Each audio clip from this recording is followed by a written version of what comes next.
Hello house lovers, it is yet another pandemic special. Here am I, socially isolated on the front steps of Bon Accord. But let's talk about kitchens. The world must go on, the world must turn, renovations must be thought of, perhaps not enacted upon, but thought of. And I want to talk to you about kitchen design. House lovers, let's talk about kitchens, our most important room and somewhat contentious. The good doctor is an avid cook. I like cooking, but I'm not passionate, let's be honest. However, kitchen design is an art. It's tricky. There are secrets about flow, the magic triangle, about where X, Y, and Z should go. Where should your drainage be? Where should your sink be? So many questions. What is the perfect solution? I decided to ask an expert. And that expert is Adrian Richardson. He is a famous chef here in Melbourne. He has his own restaurant called Luna Bistro in Carlton in the inner city. He has appeared on many a TV show, has written many a book. We're very fortunate to know him and to go and ask his advice about what to think about when designing a kitchen. Let's go and see what he had to say. We socially distanced, we were alone, we were over 1.5 meters apart, and we had hand sanitizer. What more do you want in this post-apocalyptic world? So house lovers, here we are. Welcome, Adrian Richardson of La Luna Bistro, which is in abeyance right now because the world is in crisis. I have not come empty-handed. I have bought gold, the equivalent thereof. Adrian, there is your gift. Thank you. I'm now going to hand sanitize. And I think I'll hand sanitize myself. There we go.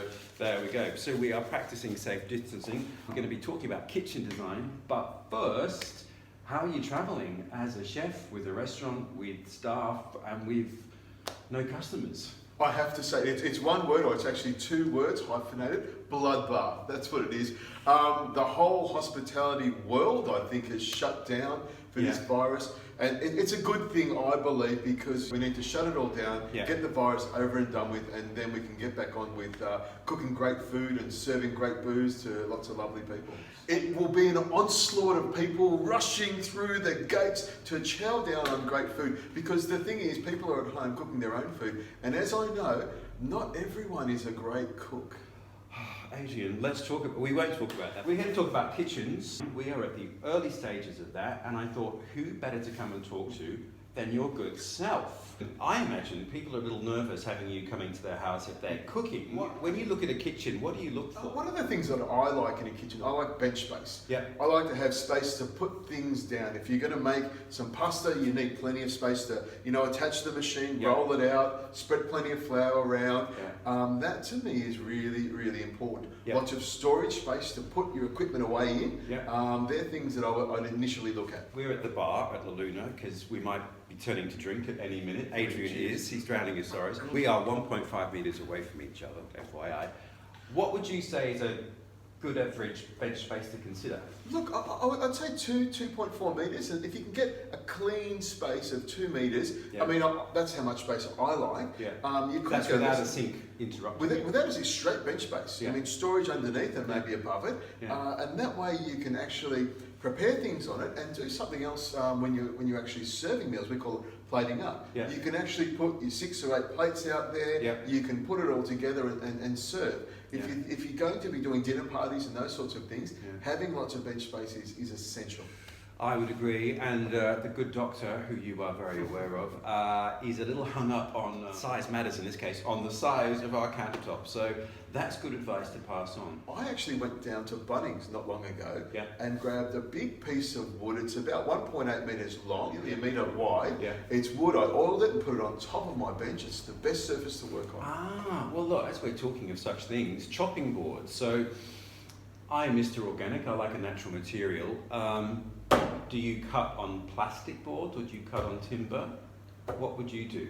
I like cutting on wood boards. I love chopping boards that are made out of wood. Yeah. They often use bamboo now, which is a great surface as well. Bamboo ones. They're fantastic. I like a thick, heavy chopping board, as big as you can get. I find then you've got room to move. Tiny little chopping boards just don't work for me. Yeah. I think a big one is great to have, and that's your all-purpose one. And then I like to have maybe a smaller plastic board that I might use for fish or raw meat or chicken, just to keep it separate, because you might chop up the chicken or the meat, move that aside and wash it, and then you've got your big board for cutting everything else. Okay, let's stay on the subject of countertops because this is where we're at right now. Stone, marble, concrete. Does it make a difference? I mean, what do you think? The colour that is probably more important to me. Yeah. I'm, being a cook, I sort of look at.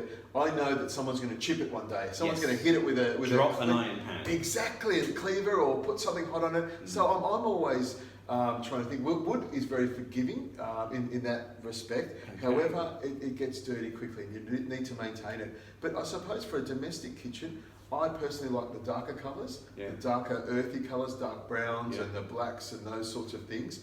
They tend to work well with me. But it's up to yourself and your house and what you see.